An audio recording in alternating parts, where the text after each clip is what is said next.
previously on Nerd Talk. Well, I don't even remember. why I jumped off the Mhm. bandwagon was because of Batman versus Superman. I'm like, that's dumb. That's stupid. Yes, only because Superman's a good person would Batman be able to win. I hate to say it, my favorite part of that movie was when they both realized that their mom's name was Martha. Yeah, I heard that, but I was like, I'm like, stupid. how have I been reading comic books my whole life and I never thought of that? And then he's like Martha, and he's like Martha. And I'm like, oh my God, Martha. That was it. That was the only part of the movie I I didn't liked. even watch it, but I was like, that's stupid. I don't want to see it. It's dumb. There's no contest there. Yes, Batman has a way to kill every superhero he knows, but I 100% stand by that. I don't I think was like, all Superman has to he do is just be like, "Boom, you're in space, you're dead." yeah. Like, And Batman cheats. Yes, he brings kryptonite yeah. everywhere with him. I mean, I guess.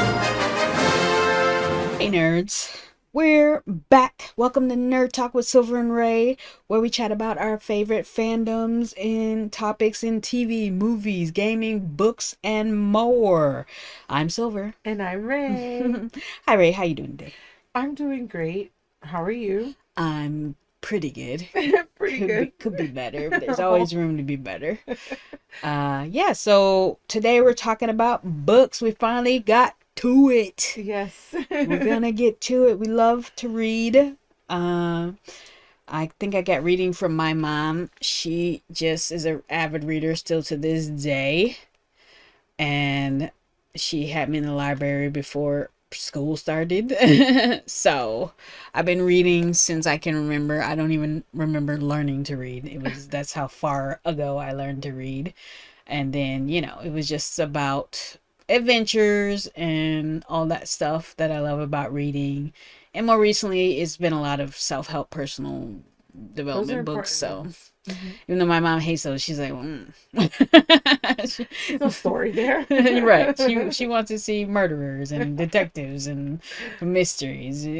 That's the kind of book she likes to read. So, and or vampires, some kind of creature. What about you? I like, I think sci-fi is probably my favorite. Um, and then romance. Romance is like, it's like romance and then like 17 bullet points underneath because there's so much to Subgenres. subgenres in romance. Um, and you can incorporate both sci-fi and romance with everything, even with Hmm. each other, because some of my favorites that I've read have been sci-fi Yeah. romances. Um, but yeah, kind of like you said about how you got into reading because your mom made you read when you were little. Hmm. My thing with reading was that when I started kindergarten, I didn't speak English, Mm. and I never learned to read in Spanish because I was only 4 years old when I started kindergarten. Right. So, I didn't have a lot of time. Um, but there was some really smart kids in my kindergarten class who just knew how to read. Like they went in there and I was like, how'd you do that? Like, who taught you this? So I wanted so bad to be included. And I always was trying to get my kindergarten teacher to teach me or even just let me borrow the books. Right. Maybe I could figure it out on my own. Who Sure. knows? But she was so mean to me. She never wanted me to borrow the books. Like she didn't like me in particular. Okay. Um, I Why? don't know. And it's so funny because I think I had forgotten this memory, but when I went back to my elementary school in June Hmm. and I peeked into my kindergarten class, it all came back. And I was like, I was standing right there when my obsession with wanting to read all the time started. Sure. And she finally lent me a couple of books, and I remember one was like about an elephant. Again, I was like four, so it was very basic, Sure. but I knew how to read it. You mean the Hungry Caterpillar or something? Yeah, and like you said, who taught me? I don't even know because it must have been my mom, but I didn't know English, so I really don't know who taught me how to read. And I loved it. I just every time we were like the scholastic books came or it was time to go to like the school library, I was like, yes, best day ever. Oh yeah, when Um, they had those book fairs or whatever, I was like, book fair, even though I was like, why was I so happy about it? Listen, you got $10 if you were lucky, and you got the little Scholastic magazine, and you Yeah. can pencil what you wanted to buy so you knew ahead of time what your goals were. I was big into the Babysitters Club books. Yes. I actually just cleaning out Alex's closet the other day, I found a bunch of my older ones. I bought some new of the Babysitters Club ones, but I found a lot of my old ones, and you can see how like red they are. Like I read those books nonstop. Sure. I remember the first time I read one in one day. Mm-hmm. I thought that was like a massive accomplishment. Now I can read a book in a day with Like no a problem. like a Babysitter's Club one. Yeah, but I remembered I was in my aunt's house during the summer, and she was like old school. She didn't have cable TV or anything, and this was before internet. So I was like, well, I guess I'm going to read, and it was either read the Bible or read what I brought. Sure. So she didn't care too much what I brought, so long as I brought my own, or it was the Bible. So I always knew I'm going to bring a lot. It's not that I have anything against reading the Bible, but when you're a kid, what's more fun? Babysitter's Club or the Bible? Right.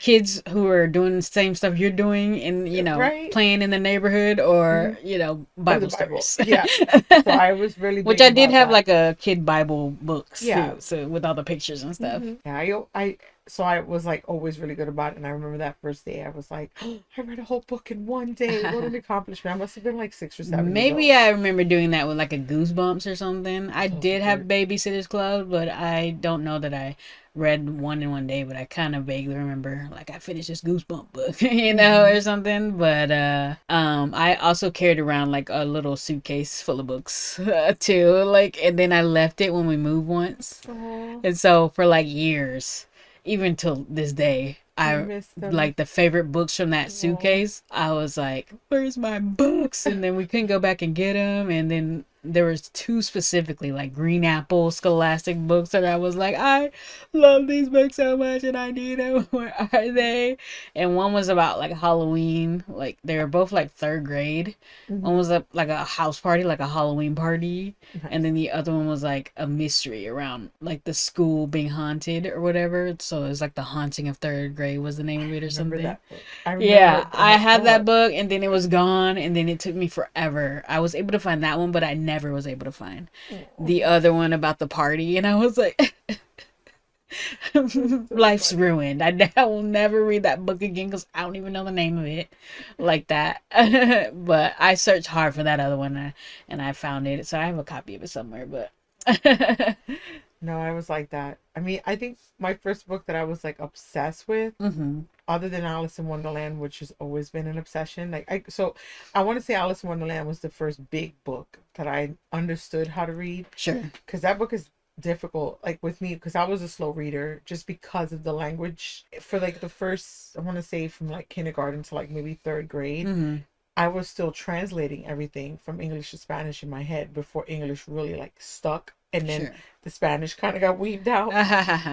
But I remember that Alice in Wonderland one was a really big one. And then I know it's so weird, but we had a history book in 2nd grade that started to talk about ancient Egypt. And I was obsessed with that history. Obsessed. And I also didn't know, because again, I was learning. So when you're young, you don't know things off the bat. I know that there was a school library, but I thought that that's where libraries were in school. I didn't know that there was libraries outside of school. I got you. So that summer where I was obsessed with that history book and I was reading it and reading the same one over and over again, my mom threw it out. Of course. On purpose to hurt my feelings. Because, my mom is, as I've stated before, my mom is mean. So she threw my book away to hurt my feelings.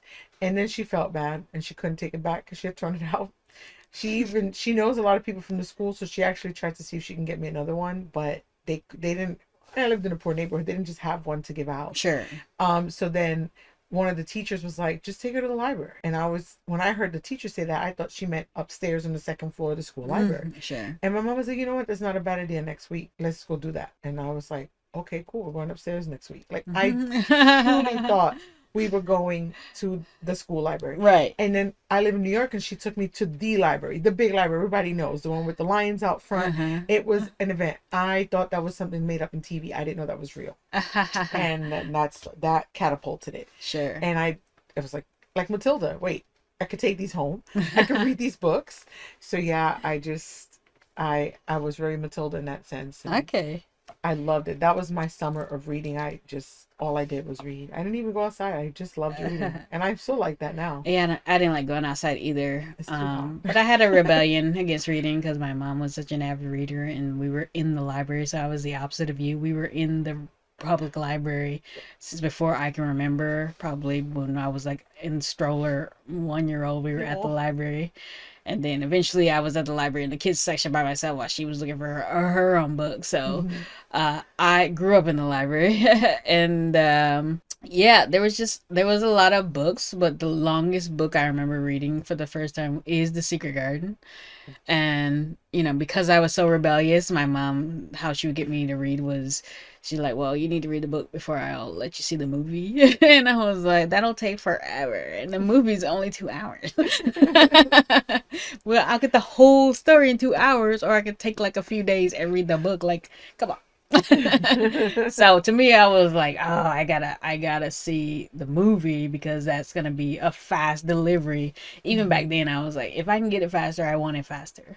Maybe that's why you're such a fast reader now. Yeah, Because you are a very fast reader. And then I used to like do a lot of browsing through, like scamming or skimming through the book, through like, I don't need to read this part. It's just not part of the main story. Who cares? Sort of thing. Which I did do for The Secret Garden when I first read it.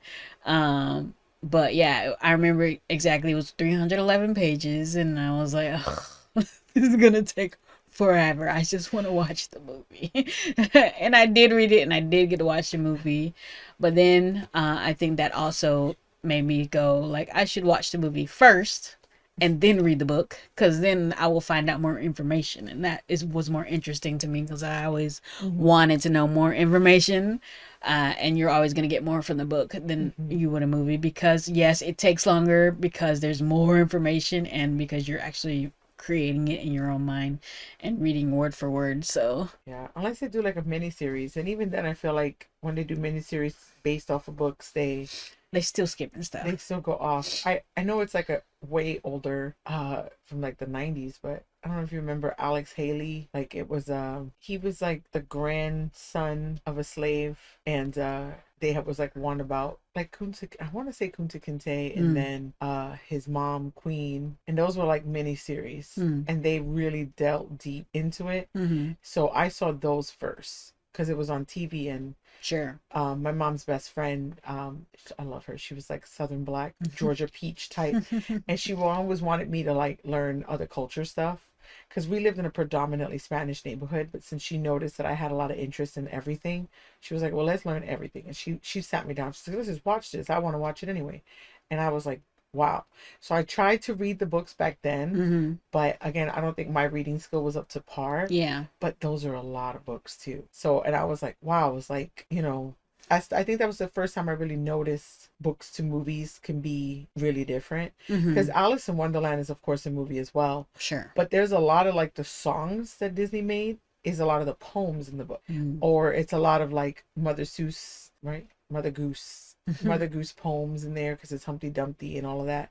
So it was a lot of other, it was similar to me at that age. I thought Alice in Wonderland, not through the Looking Glass, because that's pretty out there, that one they don't really feature in the Disney film. Yeah. But it was really similar to me. So when I saw this Alex Haley one, I was like, whoa, there's so many differences. And so I tried to be good, like your mom suggested, and read the book first. Yeah.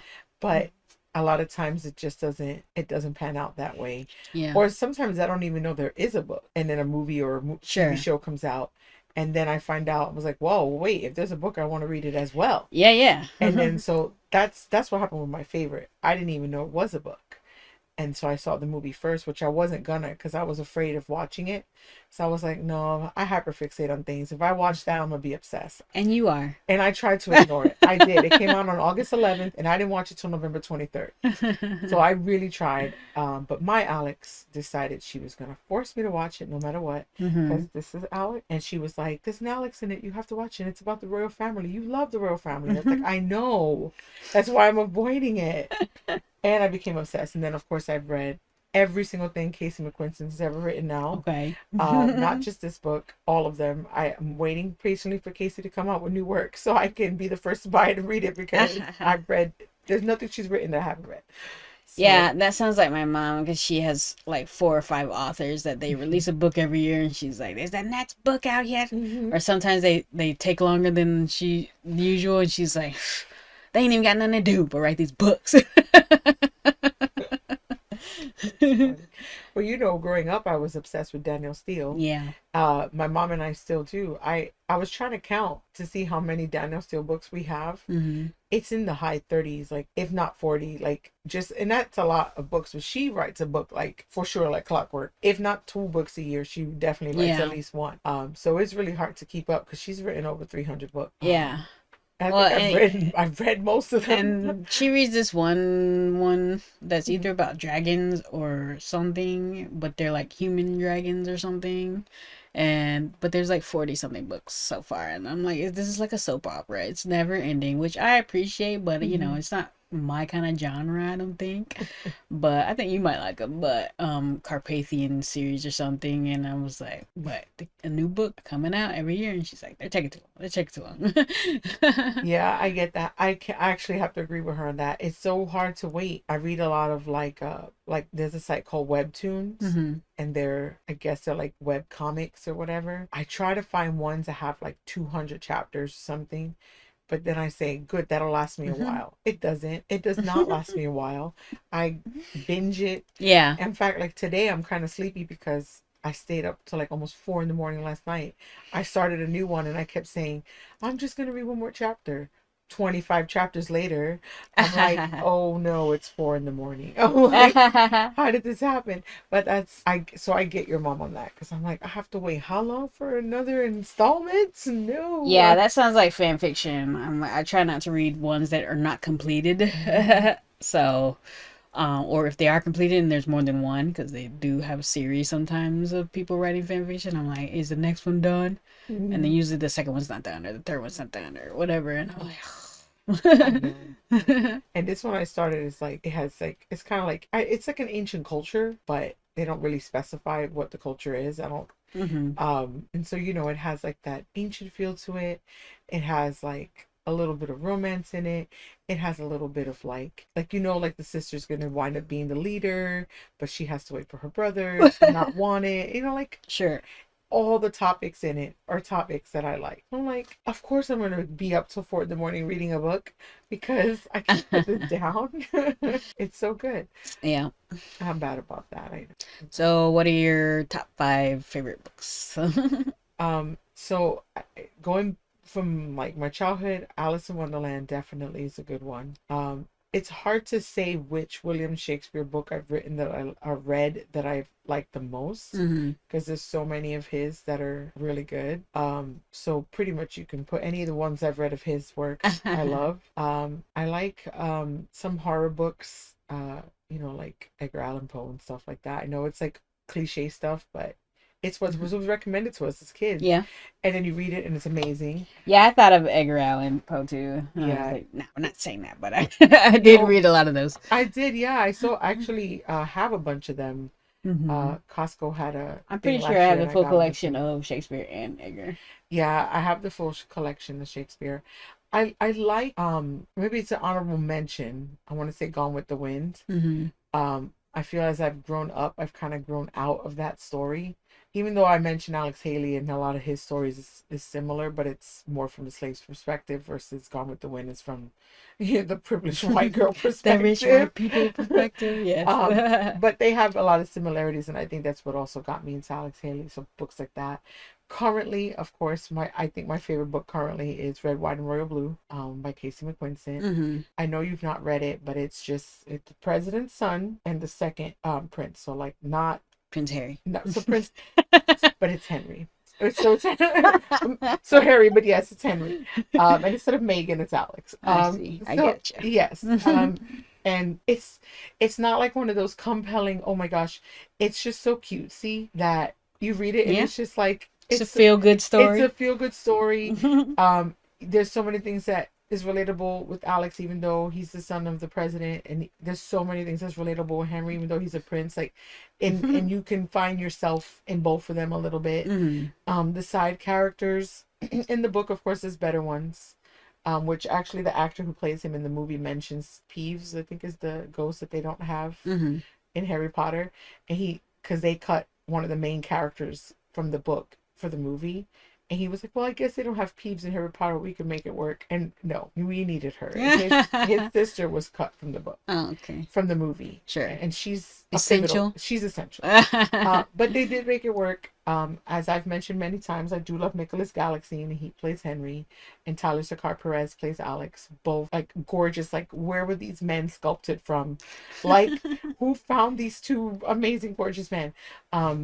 And they're both great actors, and Alex is hilarious, and Nikki's hilarious too, but he plays Henry very serious, and because he's all over the place. Because he's royal, and they have to be stuffy. Yes, he plays him very stuffy. Even though Nicholas is really funny, he plays him really well. But yeah, that one's really good. I've read a book called The Stars Too Fondly, and I read another one, when the moon held the tides, or when the tides held the moon, something like that. Sure.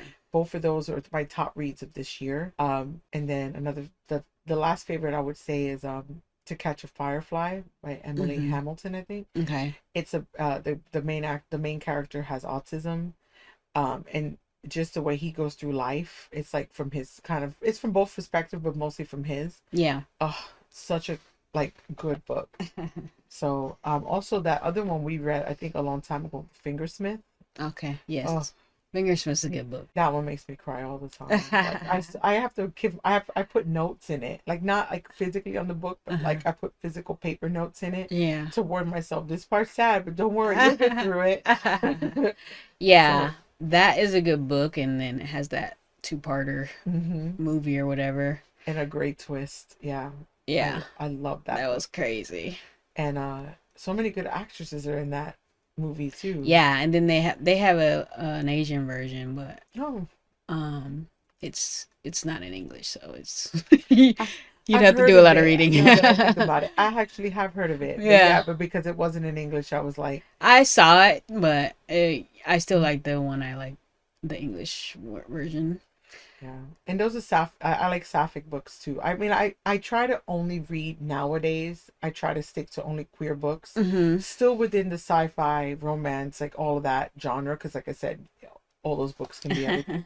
But The Stars Too Fondly is another one. It's a sapphic one, and it's sci-fi, and it kind of deals with kind of time travel in a way, and they're being stuck in space kind of thing. That was another really good book. I feel like the top books I've read this year have been sapphic books, but and sci-fi. Lesbians like to be in space, man. Apparently. Listen, lesbians in space has been my 2025 journey, and it's been amazing. Every single one I've read has been like, yes, this was great. I need another one. I need another one. It's so good. Sure. Well, I just like everything that I do, I stick in nostalgia too much, and I don't really like to try too many new things. So if I've read a new book, it's because I'm trying to find something. So most of the new books I've read are personal development books. The most recent one I'm reading is The Last Diet, which is about self-love and all that, to kind of heal the things inside that makes you go to food for comfort, and or prevent yourself from doing stuff because you're trying to get to a certain weight or whatever first or whatever. It's like, oh well, move on in your life now, and that worrying less about getting to some number or something, you'll get there easier because you're not so fixated on it or whatever. So and then it's the last diet, because then you can use this the rest of your life to just not worry about food so much as a thing, and gaining weight so much, because you've conquered those things that you use food for, I guess. So I haven't read the whole thing, but that's the most recent book that I've been reading. But as for favorite books, they're all books I read when I was younger, probably high school or before. So but that sticks with you, right? And it's just books that I get stuck with stuff. Like you get obsessed with stuff. I get obsessed for like a lifetime. So I'm like, I gotta read that book again though. I don't have time to read something new because I gotta read that book again. So obviously Harry Potter is one of those. Now I'm trying to read books in Portuguese, because I'm trying to learn Portuguese. So this is the Portuguese version. This is the Brazilian Portuguese version, because there's also a Portuguese version. Portuguese version. This is why I always say you're so smart, because you get a Portuguese version of the book to learn the language. I want the French version of Red, White, and Royal Blue, because there's pretty art in it. I have no intention of actually You don't reading want to learn it. French? I have. I should learn French, but I don't know. Well, I was at one of those. I used to go to book conventions. Yeah, Because they were also Harry Potter conventions at the time. They were combined together. Con, right? Yeah, and so they had authors there. You know Mm-hmm. that was the celebrities at these. So yeah, they would talk about or somebody there talked about reading a book in another language or in the original language, Mm-hmm. and how much more rich or whatever it was in the original language versus the translation to English, and that also sparked the like, oh, I want to learn other languages so I can read Read books books. in the original language. Yeah, and I think about it like I think you can set your Kindle if you do like the assistant reader Hmm. to other languages, but that doesn't help nothing if you don't know what is being said. Right, and that's why I pick books that I have know already. Yeah. So like Harry Potter, like I got the Secret Garden version in Portuguese now, and it has secret. It has the English and Portuguese right next to each other. So Oh, you can kind of be like, I don't know, understand what's happening here. You can go over here and read it in English and be like, oh yeah, yeah, and that's this word and this word. So I think it'll be helpful if I get more consistent in reading it. But yeah, Secret Garden. I have like 20 versions of the Secret Garden. It's kind of like Harry Potter books and stuff. So that's a great at that book though. convention, I got the Secret Garden with Mhm. zombies. Because instead of cholera or whatever, it was a zombie Zombie. virus instead. Yes, I hate zombies, but I have read a lot of the and zombies ones. Yeah, so it's the same like thing, but Mhm. with zombies. Same story, but with zombies. And then speaking of movies to books or whatever, I found out the never ending story. You can't really see it, but I found out the never ending story was a book. Mhm. I was like, what? I can be part of the never ending story in a book form? Just Mhm. like Bastion. Read the book and now he's part of the book. And it does have a part of, like that. Like, That's just like awesome. others are sharing our story, they're sharing his, you know? I love that. And then in high school, my last time I took gifted, because I was in gifted from Because she's smart. no, I was in gifted from like third grade. What happened was I went from the white school to the black school, and then I knew everything already that they were teaching in the black school because they were behind the white school. And they're like, "You're a genius." I'm like, "No, I just been taught this already because they're moving faster than y'all." Sorry, you know. So besides my teacher hating me because I was the smart person because I knew everything, um, they sent me to gifted, which is a different teacher, and I was like, "Thank you," because I hate this teacher Well, too. that was that same teacher, Yeah, wasn't it, Stoddard? Because he gave me that same speech when because I came from New York and yeah, they're more advanced in New York than right. down here too. And he gave me the same speech. I'm like, okay, I can't help that. I was like, yeah, I went to the white school. I'm sorry, Yeah. you know, but y'all are behind them, even though it's like literally 2 miles away from here. Yeah, he always used to think we were like little smarty pants and stuff. And Yeah. I'm like, I am not. Well, I Don't. went to gifted until 10th grade. So from like third grade to 10th grade, they had me in gifted, and I was like, I don't know. Like it literally in fifth grade, all we were doing was playing like board games, but they were like thinking board games. I was like, okay.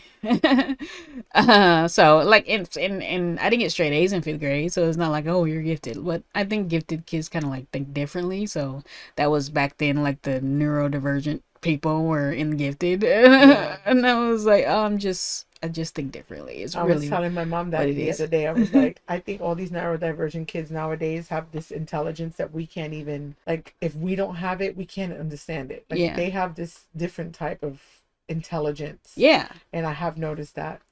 Yeah, and I've seen articles about it where they're like, Mm-hmm. oh, these people back in the day really helped society move forward and stuff, or they were these specific people in the tribe or whatever because they were very focused or they paid a lot more attention than other people. Like, Mm-hmm. people all the time used to be like, how do you know this? How do you know that? I was like, I read that sign we passed by like 10 minutes ago. That's how I know. Yeah. And I didn't see that sign. Like, I literally read every sign I see that we pass by, and I remember what it says. So, stuff Yeah. like that. But I read Ender's Game in that gifted class. She had us reading a lot of books that were also movies. Like, Ender's Game wasn't a movie at the time, but we read like Contact, some other book that was a movie, and they were really good books. And then we would do like logic puzzles. This is pretty much all we did in that. We did like book I reports and logic puzzles. love books like Ender's Game. Ender's Game's so good, and I love I have the whole books with that series, kind of but the ending. rest of them I was like, but Ender's Game was like a really That's all-encompassing good story. and a lot of the sci-fi books that I read, Mm-hmm. even though, like I said, I try to keep it queer now. Yeah. I'm trying to recapture the same feeling I got when I read Ender's Game for the Oh my first gosh, time. yes. Like those one of those books where I wish I almost didn't remember it so I could read it again for the Yes. first time. And it's been now because you recommended it to me in high school. That's when And I read it. and I read it around that time. So now, and I had read it again maybe like around the time Alex was born. Mm-hmm. So maybe like 5 years after the first time. I gotta read it again. Maybe now it's been enough years. I mean, I know what happens, and the movie Well, feel free to take it with you. the movie doesn't even compare to how good the Yeah. book is. Well, and But that's I gotta another thing reread of it. I wish I had saw the movie first, and then now I can go read the book and get more information and dive Mm-hmm. deeper. But yeah, it was the movie was lackluster for sure. It had a great cast, but they didn't capture the feel Of the movie, of of the that book, yeah. book. And maybe it's because we knew the story already too. Like maybe if Mm-hmm. we didn't know, it would have more of an impact when, they tell you the twist or whatever. But yeah, that and like Contact about, it was she saw aliens or whatever, but nobody believes her because they didn't see it, and Mm-hmm. and maybe she didn't see it, maybe it was all in her mind. So that sort of stuff too, or like, did it happen or maybe it didn't happen, and maybe it's all in your mind. Yeah. And that messes me up too in real life because I'm like, okay, like, yeah, like people with their near-death experiences or whatever, maybe it did happen, or maybe it was all in your mind when all that stuff, when your brain was dying or whatever, Yeah. some crazy stuff happened. You don't know. We can't know. Yeah. So that's the point of faith, I guess, and all that is you just believe something and you decide to believe it, and that's it. But yeah, so books have been very important in my life.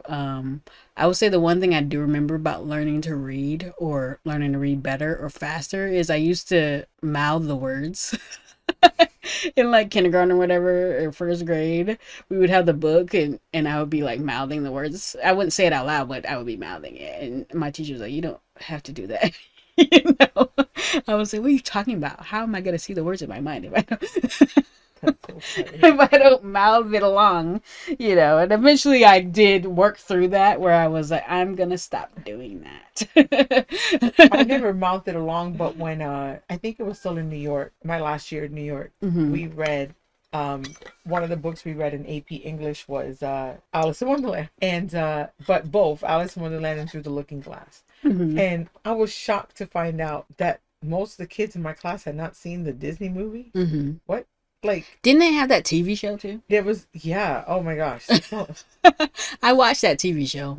Yes. Anything where you went through the mirror I was like mind blown. Yes, Like yeah. that Rugrats episode, and Yes. that, well, they didn't really go through the mirror, but I was They thinking thought that. they did, yes. Or like Are You Afraid of the Dark episode, where there was other people on the other side of the mirror or something. I don't know, but I was like, yeah, mirror is another world.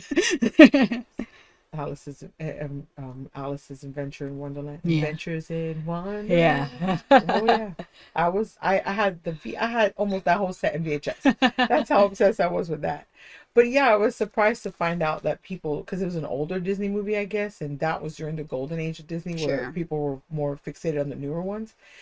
So when we started reading Alice in Wonderland, like I said, a lot of the poems in the book or the songs in the movie. So I knew them by heart, not because I knew the book so much by heart, Yeah. but because I knew the songs. And there was a time when we were supposed to read a part, and I was just reading it out loud, and everyone's like, she's so smart. No, I watched a Disney movie repeatedly for hours and hours and hours. Sure. But yeah, I remember that with reading. And once I got comfortable, I'm still not comfortable reading out loud, because I feel like if I'm reading something out loud, I'll stumble over what I have to say. So I never could have had a career in acting because I can't read from prompts. I just can't. Sure. I have to memorize it. But that was one of like the only times that I felt really smart. And then we had in the same AP's class, we had to write a letter in Shakespearean writing, and mine was like the top one in the class. Again, just because you're obsessed with Shakespeare. Because I had read so many Shakespeare books, I was like, that was easy for me. But Yeah. no one else like grasped onto it. I was like, y'all don't Yeah. read this Well, stuff. that was just one of your interests. Yeah. But yeah, in high school, I think we used to have to read aloud in some English class or something, like early high school. And people always wanted me to read, probably because they didn't want to read. And you are good at reading. And I did like to read aloud. Mm-hmm. Even like in elementary, like when I was reading poems or something, they Mm-hmm. would, or like when I at church, they would have me read poems and stuff. And I was like, they were Shel like, Silverstein, they love you reading. Where the Read Sidewalk this. I Ends. was like, okay. And I do like to read out loud. Mm-hmm. But yeah, books, they're cool. So, um, I was thinking also about the 90s or whatever. It was a lot of time where a lot of sci-fi stuff came out. So I was reading a lot of sci-fi books and stuff that became Mm-hmm. movies and stuff too. Thinking about The Abyss and, like I said, Contact and all that stuff. Eventually I read. And then I learned way later about, because I knew that Francis, whatever, who wrote those books. Francis Coppola. No, No, he's the director. the girl, the lady. She wrote those 90s movies like Little Princesses. She read The Little Princess, and I found out Little Princess was a book way later after I read it, because my mom made me read Secret Garden, but she didn't make me read the Little Princess. Yeah, I found out those were books because they were selling the movie. It was like a box set, but it was like The Secret Garden, Little Princess, but it also came with their books. And it came with the locket from Little Princess, because I still have the locket. Again, my mom threw all my books out. She every time she has a chance, she just grabs my books and throws them out. And she just likes to throw stuff away. She- She's obsessed with, She knows it makes me sad, so she throws them away. with killing your dreams. Yeah, but I don't have my version of The Secret Garden and Little Princess books. I did, but I kept the locket because I put that in like a jewelry box. And she never threw anything out of the jewelry box away. So I actually still have that entire jewelry box. Nice. With all of my 90s random jewelry, my big neon hoop earrings, and my Little Princess locket. I got you. I have that. All right, well, that's it. What are you nerding out about right now? So in the spirit of book reading, we've mentioned a few times that, well, mostly you're more so than me, like you like to write. I like to write in concepts. I've written a lot of poems in my lifetime, tons and tons of poems, and it's short and I can finish that. So I said to myself, maybe that's why I can't finish a book, because I can't write that much. Like I think of like Casey McQuiston, they write romance novels a lot, but there's so many pages, and I'm like, I can't think that much. You think of like what is the J.R. Martin, or I think you have him up there. The Lost J.R. Tolkien and J.R. Martin. G.R. Martin. Just look at like how thick those books are. Like, how do they think to write that much? And like as I'm reading it, I can stay involved all the way through. So I was thinking to myself, I need to take a page from maybe someone I like, Walt Disney, that does storyboarding, right? Obviously I can't draw that well, but maybe do like comic book lengths to start off, to get used to doing the beginning and the end and finishing a story. Like I can write a poem and it could be a full poem and it has a beginning and an end because it's short. So maybe I just don't have the attention span to write these long books, but maybe I can write like short stories or like something, or even a novella or something like that, just to get that feeling of finally finishing a story once in my life. I think that would be, and it's something I've been kind of doing research on. Okay. And I know I mentioned with you when you were deep diving into reading like Harry Potter, like really, really strong. And I said, that's so smart for you to do that. And it's something I've been trying to think about doing too. Sure. Even if it's nothing and nothing comes from it, it's just for myself. Just to say and that's did it. fun for sure. Yeah. My thing with writing is, I can think of full worlds and rules and all this thing, but if you want me to have like a concise story that's a beginning, middle, and end inside that world, then it's a different story. Like I'm like, I don't, and dialogue I'm not great with either. So just having a specific story within the world is the difficulty for me, but having all that information, like that's why I love lore and deep diving so much. I'm like, oh, what makes sense here, whatever. That kind of stuff is interesting to me, like to have the full world. And that's why I have all those books from JR, because he created worlds. He wrote like piles and piles of papers, like his son's still putting together papers of like the worlds he created, like so full awesome. histories. Like, and you're good at knowing history and stuff. Like, he created a full history of our world, and then he's put in a story of this character and his story from this time in that world, and so I would have all the worlds, and that's what I want to do too, is put together all the world and like the history of the world and the peoples and all that, and then come in and be like, well, what was, important during this world war or whatever. So like for him, like Lord of the Rings, like we're gonna be talking about that next time, is, this is Frodo, and this is how he was very important for the ending of this war or whatever. So that's probably how you get around to the story, to say, what specific character, what catalyst got to, in this war, or get this to happen so that we were in a new golden age or whatever. So that's all interesting to me. So yeah, what I'm nerding out about is trying to read books in Portuguese. Like I said, I have the Secret Garden, I have the full Harry Potter series, and I have the Brazilian Portuguese version, and I have a digital copy of the Portuguese version. I didn't know there were different ones when I bought the one on Kindle, but I think that they don't have these Brazilian versions on Kindle. And plus I wanted actual physical books too, because I like physical books. Over me and my person were talking about it a second ago in Portuguese. I understood that, actually. About, I was proud of myself. Thank you. I'm glad you understand that I was actually saying something in the language. I understood you perfectly, actually. But yeah, she was asking me how, do I prefer DVDs or the digital form, or do I, prefer CDs or vinyl or the digital form, and I'm like, all those things digital, but books physical for sure. Because like, where am I gonna keep all these? Like, I have Harry Potter movies and stuff, which these are the special edition with extra, hours of behind the scenes stuff, which I'm sure they have in a digital form, but I bought these when these came out, so I'm gonna keep. There's a few DVDs I've kept, and I have like piles and piles of DVD folders full of DVDs, or like the notebooks or whatever, that you have like 1,000 DVDs in. Yeah, everybody has those. Yep. And I'm, because you just don't have room. But books, yes, and people do that with DVDs and stuff too. They put together bookcases of DVDs or CDs, but I'm like, I feel like only books should be in bookcases. I don't know why I have that weird thought about it, but I'm like, yes, I have a bunch of other stuff on my bookcase besides books, but yeah, bookcase for books, and I want books, and like I want a library, but I don't want a library of video game stuff or cartridges or CD cartridges or whatever, DVD cartridges. I just would want books in the library, and then give me the digital form for sure of everything else. I love the concept of libraries so much. I mean, I named my daughter after a library. I love libraries.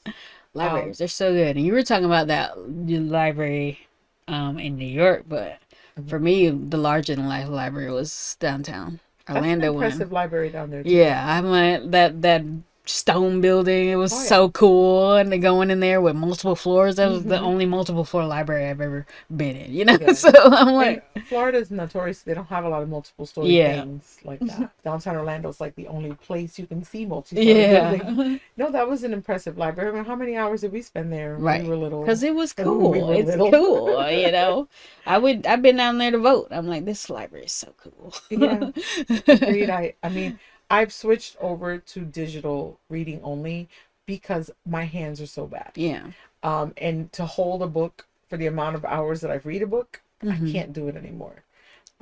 So yeah, I did switch over about like 3 years ago now. I switched over to digital. I mean, I like it because, it has its own backlight, and I do a lot of reading at night, but yes, the luxury of that. When you go back to a physical book and it's nighttime, you're like, well, I also have a light for my book, so I need one. I don't have one anymore because, like I said, since I switched to digital, some people in your house throw stuff away. Oh, yes, that's an ongoing thing. Oh, well, the only books I have now are like those current ones. Like I do have a pretty decent sized library. Mm-hmm. I have all of Casey's books, and I have like 4 copies of Red, White, and Royal Blue. I need See, that when you French love one. a book, you just I keep getting have so versions, many different copies of versions. it. I have so many versions of Harry Potter. I don't even. I need to stop buying them. That's what I'm And there saying. is one of the like the limited edition version of Red, White, and Royal Blue has an extra chapter in it. Mm. So that was actually the first. I bought that one before I bought the pink one, the classic one. Yeah. Because I needed to read that extra chapter. I was like, wait, I'm missing out. I need that chapter right now. So I bought that one, and then I was like, well, like they say, if I have one, I gotta get it a friend. So I got the other one, and then I was like, well, this one has Nikki and Tyler on the cover, so I gotta get that one. And like I said, the French one, the artwork inside is really nice. Yeah. And I actually think there is a Brazil one from Brazil that has really nice. So it would be in Portuguese that has really nice artwork in it as well. Sure. So, I mean, if you let me, I'd get it. There's a guy named Frank on TikTok that has like 100 copies of this book in every color and everything. So I'm not alone in my thing. Yeah. I saw that. I was like, I really hope Casey sees that Frank has all these copies of this book. He's a super fan. He's a super fan, and it's awesome. But yeah, hopefully I'll go to a book convention where she's at one day, or they are at. Sorry. Casey doesn't come to Florida because they're queer and Florida's not really queer friendly. Sure. So I would travel. To see Casey, I would go somewhere. Mm-hmm. Like they were in New York a week before I was in New York. And I was like, oh, Casey, just wait for me one more week. Yeah, I mean, it's always cool to see authors. When I was at the convention, they talked about stuff they wrote when they were, in middle school and high school. And just, it was so funny to see the bad writing they had. But yeah, it's just cool to hear writers talk about writing. So yeah, no, I get that for sure. All right, well, that's the end of our episode. Thanks so much for hanging out and joining us here on Nerd Talk. Let us know what some of your favorite books are, when you started reading, if you remember learning how to read, that sort of stuff, because I have no recollection. But don't forget to like, comment, and subscribe. Till next time. Bye. Peace.